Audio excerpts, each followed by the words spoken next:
We're excited to be in this position. I think we're very excited to play and to be at home. We certainly recognize it as a great opportunity. We want to do everything we can to capitalize on this opportunity. Not to say that we're necessarily ready to play the game, but I think our staff and our kids are getting to the point where, Saturday can't really get here quickly enough.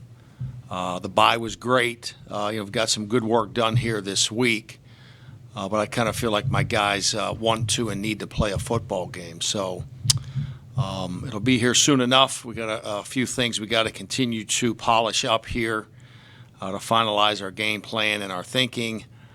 But I feel like we're in a pretty good position at this stage of the week.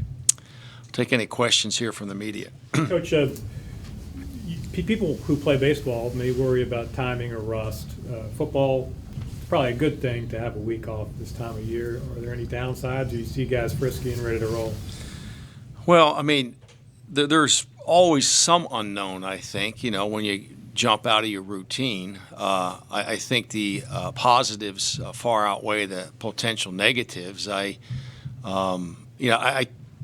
keep going back to the reality that our kids, my student athletes, got to go home for Thanksgiving. That's a pretty good deal. It's something that I think is important, and they earned that right to be able to do that and to get some rest and to be with their families and to enjoy a little time away.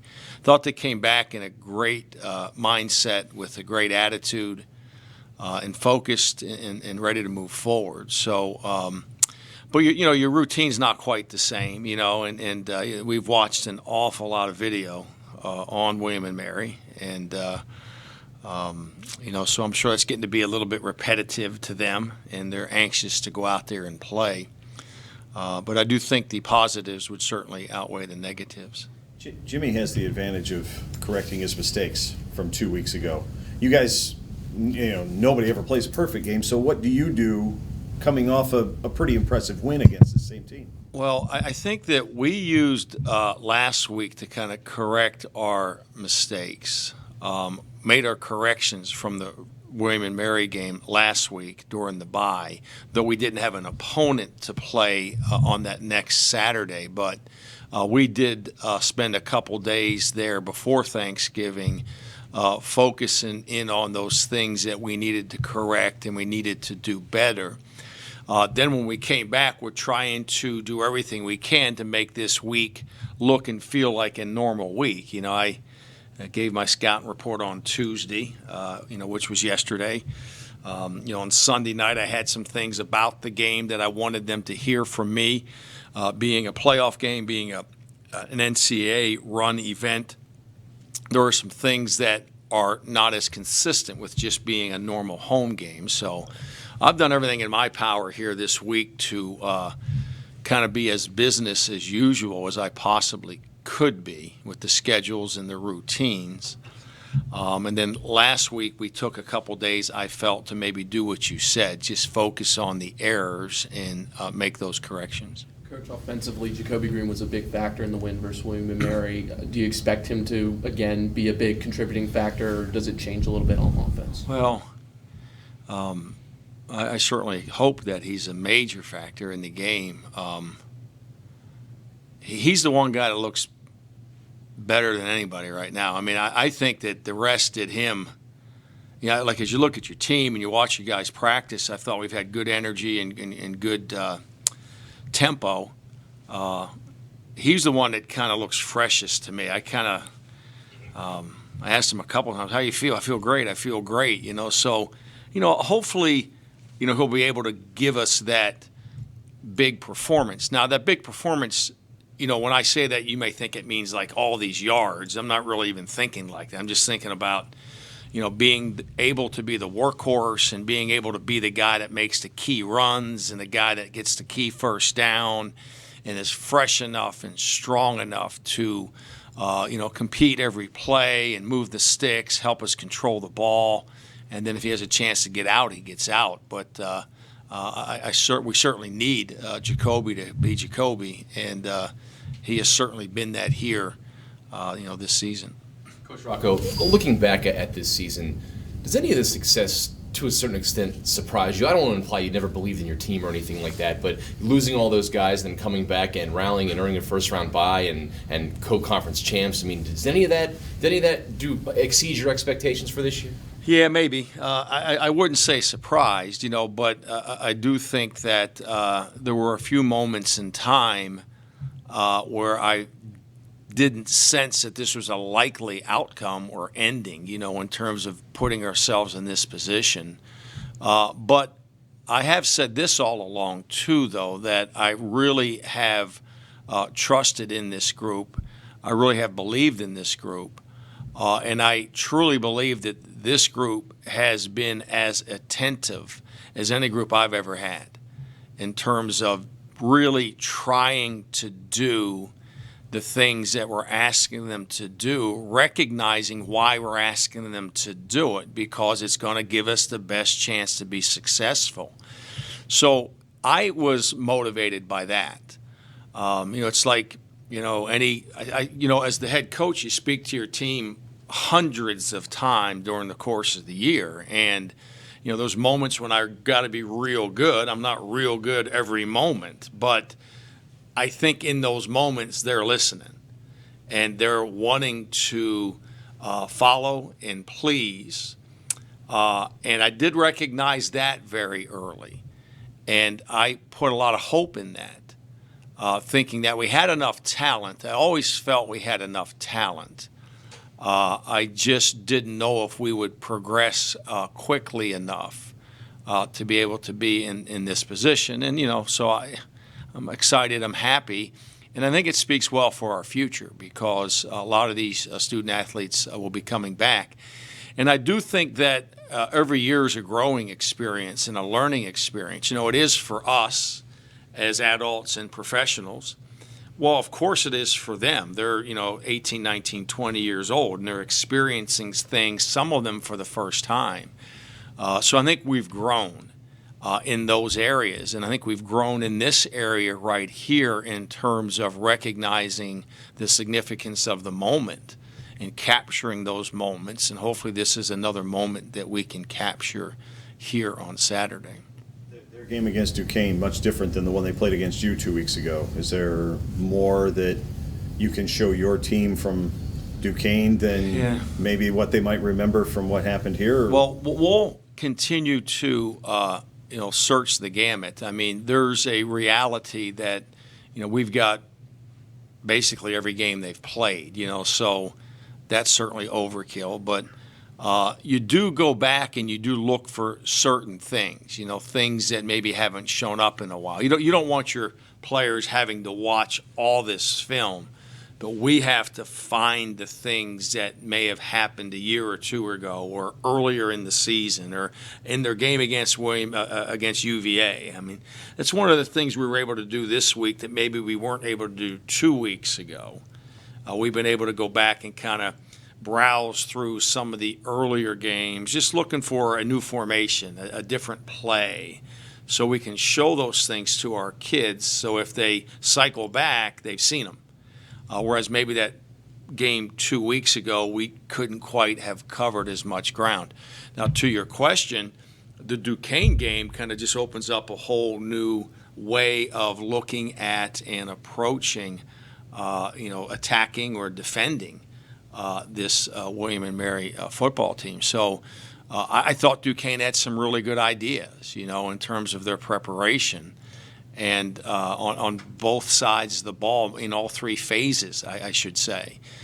So we're always, as coaches, looking to implement and adapt different ideas. So Duquesne went down there and played them really well. They didn't win. They went down there and played them really well. So I do think there's some things that you can take away from that game in our preparation this week. When you play a team back-to-back, and football teams rarely play teams back-to-back, I mean, strategy-wise, you won. I mean, do you change anything? You expect them to change something because they didn't win. I mean, how do you... Yeah, I don't think you want to change too much. I mean, I'd say this for both Coach Laycock, not that I'm speaking for Coach, but We are who we are. They are who they are. I mean, he's got a really good football team. I've got a really good football team. And we're good because we kind of know who we are. We got our identities. And I think that's a fact. I think when you look at both of these teams this year, their identity is pretty well defined, and so neither one of us are going to deviate very far from that core identity. But what it comes down to is finding a way to make a couple of plays in the game that can be the difference in the game. And those things are in the details, and you're always searching for a way to eliminate a big play against your defense. Because, they're going to take their shots. They're going to set up their plays. And you got to be in tune to that. Then same thing offensively. You got to be able to find a way to get some explosive plays against that defense. So I don't think our core is going to change in any way, going into this game. But we will offer a little more variation than we did a week ago. Hey, Danny, notice that Seth Fisher and Peter Yoder are on the 2 deep. They will play, or you're hopeful that they will play? I'm hopeful. I don't know how often I take Seth off of there. I usually have Seth on there from week to week. It's usually, but neither one has practiced yet this week. That is a fact. That's probably the most definitive thing I could say right now. Has Bob mentioned the broadcast team for this game? I don't know if he knows. Bob doesn't know the broadcast team, other than. I was told Black Coach Defenders. Groh Yes. is going to be Calling your game, is that? weird. No, I knew that Coach Groh was, doing the ESPN. I think he was doing ESPN 3. I know he's had a pretty good menu of games here this year. I heard Al, I think for the first time last year, it was Villanova-Syracuse. And it must have been a night game. I can't remember early in the season, but I was at home and I was tracking Villanova game, and I pulled it up on my computer, and I thought he did a great job in his commentary. He's very articulate and to the point, and I thought he did a great job. And I've heard him a couple other times here throughout the course of the last year and a half.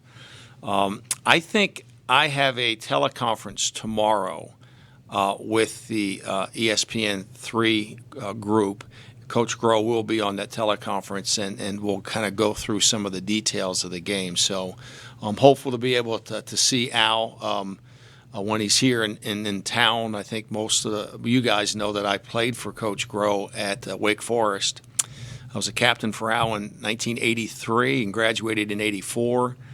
I was a graduate assistant for Coach Groh there for 2 years. He hired me in 86. Then I reunited with Coach Groh up in New York when he was the head coach with the Jets in 2000. And then I followed him to UVA in 2001. I was there 5 years as his associate head coach. So certainly, number one mentor of mine, other than maybe my father. So I get a lot of respect and admiration for Coach Groh and his family. His analysis better be pretty good. It will be. Don't you worry about Al. He's going to do his job. All right, thank you very much. Thanks, Coach. Yes, guys. Thanks.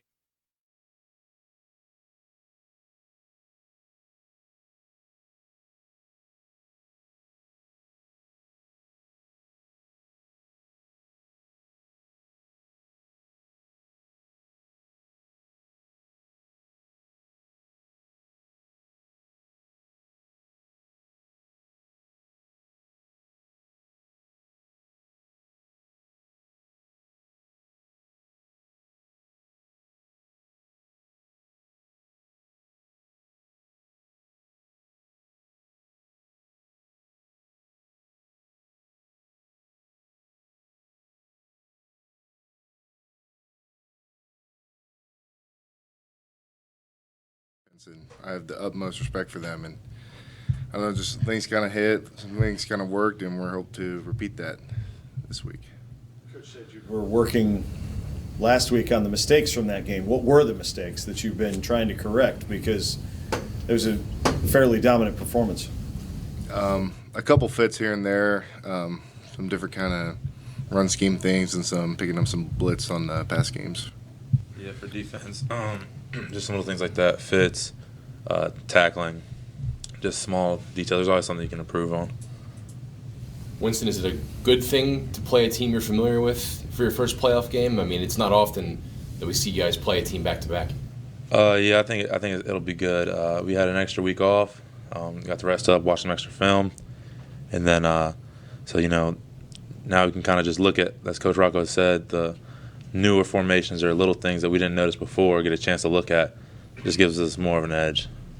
Thomas, Coach mentioned you guys are extremely anxious to get back on the field. Just what does that entail as you get ready for this game? I've noticed yesterday, and I think this week overall, we've just been excited. It's been a while since we played a football game. We're ready to get back out there. Hey, Thomas, when people talk about Jacoby, they often bring up his patience. You can't see when the game's going on, obviously, but when you review the game, could you discuss that and what makes that important and valuable? Jacoby's patience to hit the holes, I think, is very key for us. Give us time to get in our blocks, get our blocks set, and it's.